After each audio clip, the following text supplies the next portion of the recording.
Hi, this is Candace. Welcome to my channel, Candies and Sparkle. So let's get into it. And what I mean, let's get into it. The original makeup brush review. I'm going to be talking about the Sigma brush. Y'all remember back in like 2009 when YouTube was really kind of like taking off and all the gurus was talking about makeup brushes? So yes, this is how I got this makeup brush. I can't really remember which gurus is talking about it, but I know I made that purchase after I saw the brushes.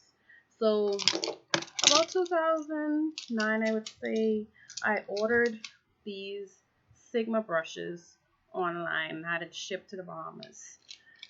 The reason why I bought them initially was because at the time I wanted MAC brushes, but I was like, oh, I didn't have the money to get those, and they were so comparative to MAC brushes at an affordable price.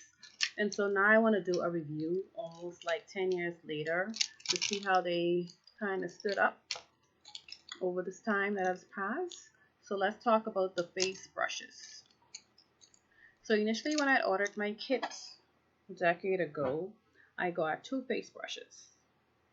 One is the SS168, and this is like a angled brush that I usually would use to snatch my cheekbones, so for contour purposes. So far you can see like the Sigma sign is still on it, Sigma logo, and the type of brush it is, which is pretty good for being a brush that's like 10 years old. The barrel is still strong.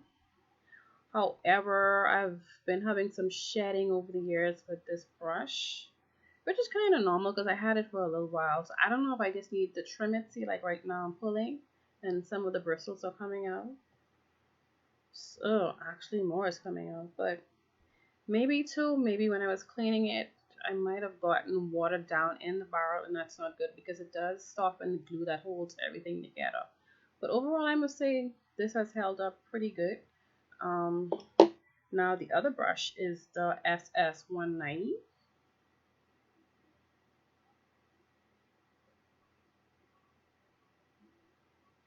And this is like a foundation brush. Now the logo still is on it, and the type of brush. The barrel is still strong, and so far I don't think I've ever had any shedding from this brush. I don't really use it as much because with the foundation, like you have to like paint it on, and I don't like that painting on feeling. I usually like to buff my foundation in. So I don't really use it that much, but I usually, this is my go-to brush when my other brushes are dirty. I use this one. So that's the Too Faced brush that came with the package. Now, I don't remember which package I ordered 10 years ago. So, I mean, it wouldn't make a difference now anyway because the numbers on the brushes would have changed, I believe, sometime in 2011. So now let's talk about the eye brushes. So all of these brushes came with the package I got them Flintstone years ago. So let's talk about the first one, which is the SS266. And this is like usually I'll use this for liquid liners to line eye or even like powdered eyeshadows. This brush basically is held up well. The logo is still on it. The name of the brush is still on it. However, there is a little peeling at the bottom of the brush, so I would have lost some of the black pigment on the brush, but it really doesn't matter because the top part of it is still in pretty good condition. The barrel is good. There's no shedding decades later, so that's pretty good. Another brush that came with the package. It's something like an eyeliner brush also, but it's more like straight and not at an angle. And this is the SS209.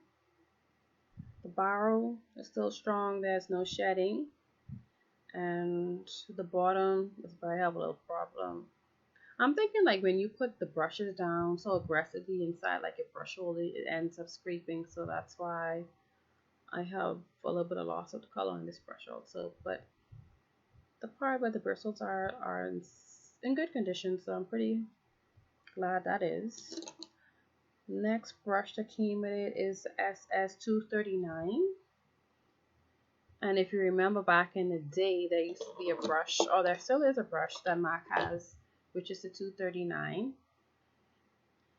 And I have little bristles, like that, look like a little cowlick on the side here, but I guess that just comes from bad storage, especially like when you're traveling. That's why it's good to also keep your brush guards. Like I think when I got these had brush guards on it to keep the fibers together. But you just throw things away. But I should have kept it, so I think it would have maintained my bristles in a better position. So this one is in still good condition. Now to compare it to the MAC 239 brush, overall, it's pretty good. With my MAC 239 brush, however, some of the MAC's logo and the type of brush, it's not here anymore. So for a Sigma brush that is cheaper, I'm surprised because it still has the number on it. So sometimes more is not always better, but I digress. The other brush that came with the package, what I got was the SS219. And it's like a little pencil dome shaped brush you could use to do your liner also, or in your crease. And no shedding, the barrel is still good. And no scuff marks on this one, so that's pretty good. Now, the Sigma brush for this one, it's 252, yes, 252. Let me put on my glasses. You can see the number is still there. There's no shedding. Barrel is still good. So that's pretty good. SS275. This is like an angled brush for those ladies who like to do like the little V in the corner there. Still in good condition. Just a little cowlicks on the side here, but that's just me with bad storage. Especially like after you wash your brushes, it's good to like smooth it off like this to get it back into shape. Don't be lazy when you clean your brushes. Store them properly. Okay, now this one here is SS194. I usually would use this as a concealer brush, or if I wanted to put like my makeup base on my eyelids, I would use this to apply it, or to even like contour shape my concealer under my brows. And this brush is also held up well. Now, this one here, the SS224. This is quite popular too. This is like a blending brush. The logo is still there, and then the number, the type of brush it is still there. A little scuff marks on it. The barrel is still good. I don't recall any shedding, but there's a lot of little cowlicks on the side. But that's okay because it's maybe me not storing it properly. Overall, the brushes is held up well. However, I must say the color has washed away. When I got this over 10 years ago, this was black. But as you can see now, the bristles has lost its pigment, so it has like a salt and pepper look, which is kind of cool. But in comparison to my MAC brush, you can see I had this maybe about the same amount of time, and you can see it's still black, minus the little eyeshadow I have on it, but MAC has kept its color on the end of this brush. So overall, I must say Sigma brushes has done well over 10 years later. I must say the prices has increased over the years. I wish they would have maintained their affordability, but I guess they were trying to move from a little small brand to a larger scale brand, and that's why maybe prices has gone up. But I would recommend it, so check them out. Thanks for watching. Like and subscribe. Bye.